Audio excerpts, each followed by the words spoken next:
Hey guys, welcome back to my YouTube channel. तो आज हम अपोजिट सीरीज को फिर से कंटिन्यू करने जा रहे हैं। अगर आपने प्रीवियस चैप्टर्स की एक्सप्लेनेशन नहीं देखी है तो आप देख सकते हो, प्लेलिस्ट में अवेलेबल है असेंशन टू गोडो नाम से, और प्लेलिस्ट का लिंक डिस्क्रिप्शन में भी है, तो आप डायरेक्ट वहां पे क्लिक करके देख सकते हो। जैसे कि हमने प्रीवियस चैप्टर में देखा था, रेफरी अनाउंस कर देता है कि बू चाओ वर्सेस लू जेंग। तो बू चाओ बोल रहा होता है कि ये बड़ा अच्छा कि मेरे को एक स्ट्रॉन्ग ओपोनेंट मिला है। तो ब्लड ब्रूड कीफ की जो ब्लेडी ब्लड पॉइजन होती है उसे बुलाती है और बोलती है कि ये लो मेरा पॉइजन, इससे तुम ज्यादा पावरफुल बन जाओगे और तुम्हें किसी भी कीमत पे लू जेंग को मारना है। चैप्टर नंबर 99 की स्टार्टिंग होती है। लेडी ब्लड पॉइजन बोल रही होती है कि मुझे पता है कि तुम स्ट्रॉन्ग हो, पर ये फिर भी मैं तुम्हारे साथ ऐसा कर रही हूँ क्योंकि अगर तुमसे कुछ गड़बड़ हो जाएगी उसके लिए। फिर वो जो अपनी फिंगर का ब्लड होता है वो उसकी चेस्ट में लगा देती है, एक मार्क टाइप बना देती है उसकी चेस्ट में, और वो अब्सॉर्ब हो जाता है उसकी बॉडी में, जिसकी वजह से उसकी पावर इंक्रीज हो जाती है। वो बोल रहा होता है कि तुम्हें चिंता करने की कोई जरूरत नहीं मास्टर, मैं उसे डिस्ट्रॉय कर दूंगा। लू जेंग और बू चाओ एक दूसरे के सामने खड़े हो जाते हैं। बू चाओ स्माइल कर रहा होता है। जो मार्शल आर्टिस्ट होते हैं ऑडियंस में बैठे हुए बोल रहे होते हैं कि ये बच्चा वही जो सेलेस्टियल रियल्म 4th लेयर में था, ये दोबारा आ गया। ये लास्ट टाइम तो ऐसे लकी हो गया था, पर इस टाइम ये इसे डिफीट नहीं कर सकता है क्योंकि ये जो इंसान है ब्लडवुड क्लिफ का है। तो वहाँ पे हुआ टेनविंग मोकैन और पीटियानिया भी आ जाते हैं। मोकैन बोल रहा होता है कि जो टिकट है इस टूर्नामेंट की वो इतनी ज्यादा एक्सपेंसिव है कि मेरे को विश्वास ही नहीं हो रहा, इसके लिए मुझे 1 high grade genuine energy stone को देना पड़ा। हुआ टेन बोल रहा होता है चलो हम अरेना के अंदर तो है, अब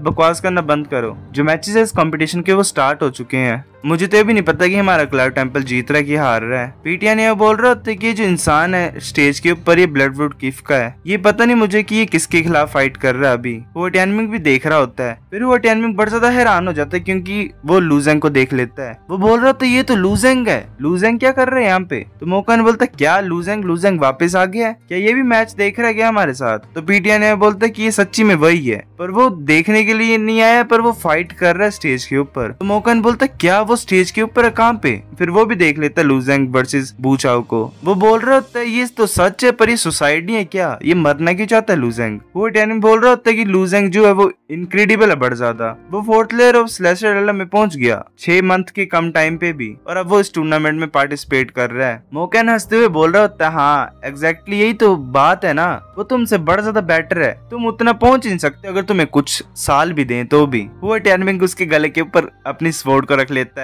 और बोलता है कि मैं तुम्हें चांस दे रहा हूँ, एक बार दोबारा बोल दो प्लीज, एक बार दोबारा बोल दो, पर तुम्हें सोचना पड़ेगा बोलने से पहले। मोकैन बोलता है प्लीज मुझे माफ कर दो।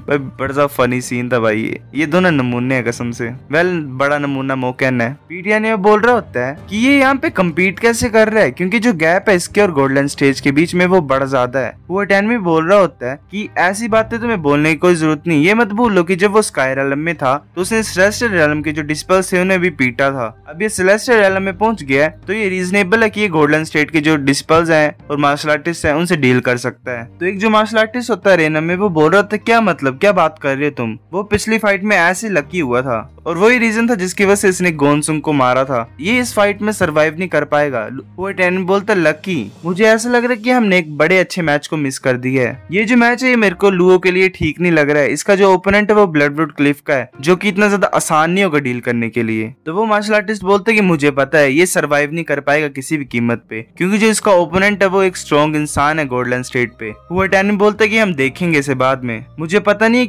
पर मैं हमेशा फील करता हूँ कि लू जेंग जीतेगा। वो टेन बोल रहा होता है कि मेरे को अपनी सारी मनी दे दो रेड मैपल। वेल वो कैसे मुंह बना के मांग रहा होता है। रेड मैपल बोल रहा था क्या तुम मुझे लूटने लगे, तुम कब से चोर बन गए। वो टेन बोलते कुछ नहीं, तुम वहां पे फ्लैग देख रहे हो ना। वेल वो बैट की तरफ इशारा कर रहा होता है और जो ओड्स है वो लू जेंग के अगेंस्ट है और कुछ ज्यादा ही हाई है, तो मैं भी ट्राई करना चाहता हूँ। रेड मैपल अपने चेहरे को घुमा लेता है और बोलता है नहीं मैं नहीं करने दूंगा। वो अटेनमिंग उसकी तरफ बड़ा खतरनाक आंखों से देख रहा होता है। वेल ये बड़ा फनी पैनल बनाए हुए हैं। वो फिर से अपनी स्वॉर्ड को निकाल लेता है और रेड मैपल की गर्दन पे रख लेता है। वो बोल रहा होता है कि मुझे अपने सारी मनी को दे दो वरना तुम्हारे साथ अच्छा नहीं होगा। रेड मैपल बोलता है ठीक है देता हूँ मैं।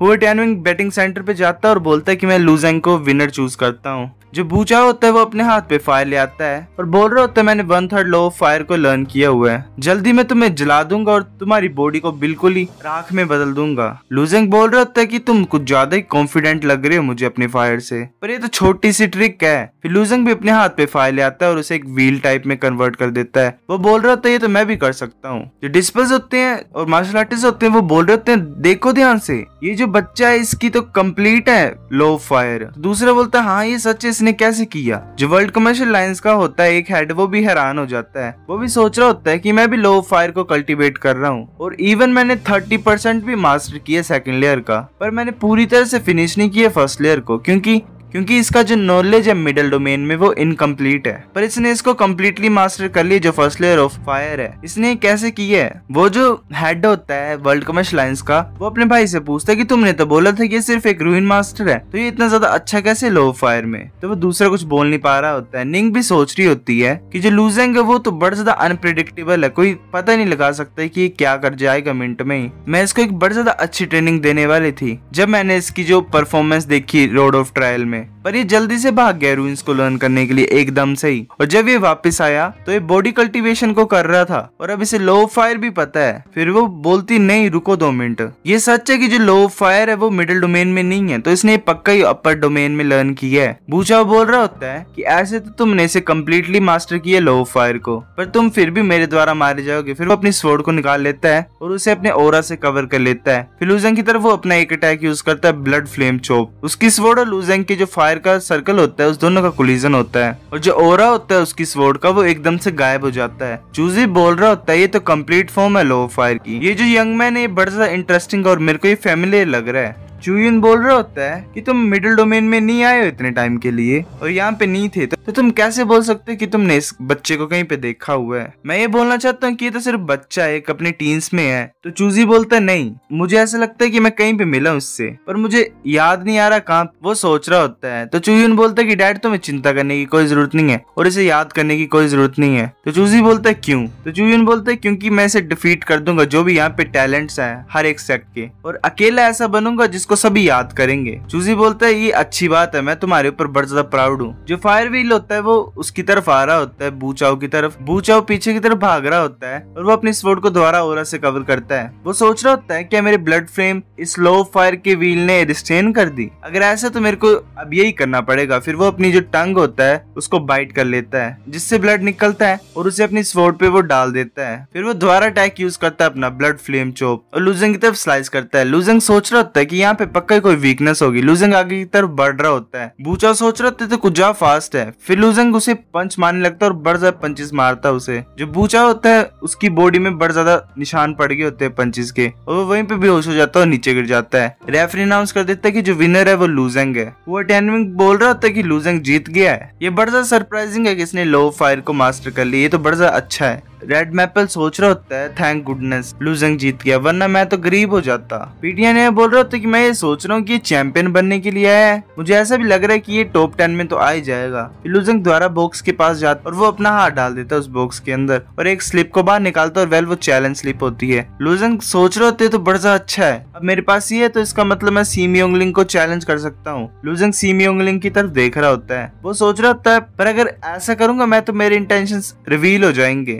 अगर मैं उसे अभी चैलेंज करूंगा तो इसके लिए मुझे वेट करना पड़ेगा थोड़ा सा। तो ऐसे जो फाइट्स होती हैं वो कंटिन्यू होती रहती हैं। जो मार्शल आर्टिस्ट होते हैं वो एक दूसरे को हरा रहे होते हैं। जो डिस्पल्स होते हैं वो बोल रहे होते हैं कि एक और इंडिपेंडेंट मार्शल आर्टिस्ट है वो हार गया। ये एक्सपेक्टेड ही था क्योंकि जो इंडिविजुअल मार्शल आर्टिस्ट होते हैं वो सेक्ट डिस्पल से नहीं जीत सकते, क्योंकि ये आफ्टर ऑल एक बहुत बड़ी बात होती है। ऐसे बिना सेक्ट के स्पोर्ट से तुम पावरफुल नहीं बन सकते, बिकॉज रिसोर्सेज चाहिए होती हैं और भी बड़ी ज्यादा चीजें मिलती हैं सेक्ट से जिसकी वजह से तुम पावरफुल हो सकते हो। सो गाइस चैप्टर नंबर 99 इतने था। अगर आपको वीडियो पसंद है तो लाइक करनी भी है, फिर भी लाइक कर दो, शेयर करो दोस्तों के साथ, कमेंट करके बताओ अगर आपको वीडियो कैसी लगी। सब्सक्राइब करो। तब तक के लिए बाय बाय।